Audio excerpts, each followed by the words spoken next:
हज बदल अदा कबो आहे। हिकिड़े माण्हू जो पीउ गुज़ारे वियो, लख रुपया फ़कीर अल्लाह ॾिने खे ॾिनई। साईं फ़कीर हाजी अल्लाह ॾिना साहब तूं अॻे पंहिंजो हज करे आयो हुई, मुंहिंजे बाबे जे तरफ़ां हाणे तूं वञी हज करे आ। इन खे सरबो आहे हज बदल। इन हज बदल जे सदके में रब करीम 3 माण्हुनि खे बख़्शे छॾे थो। घणनि माण्हुनि खे थकिजी पिया आहियो, ॻाल्हायो। घणनि माण्हुनि खे रब बख़्शे थो? 3 माण्हुनि खे। हिकिड़ो उहो जंहिंजे लाइ हज बदल कराई, यानी मरहूम जंहिंजे लाइ हज बदल कराई, उन खे रब बख़्शे छॾे थो। ॿियो जेको हज करण जे लाइ वञे थो, इन खे बि रब बख़्शे छॾे थो।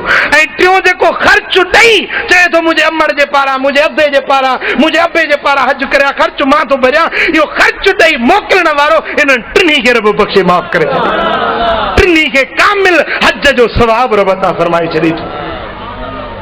वरी छा चवंदा मरी विया, उन्हनि खे का ख़बर ई कोन थी पए। मदीने वारे साईं फरमाता इन्नहू लयस्मा खफ़्क निआलिहिम, मयत पंहिंजे कांधियुनि जे जुतियुनि जा खड़काट बि ॿुधंदो आहे। ॻाल्हि सम्झो?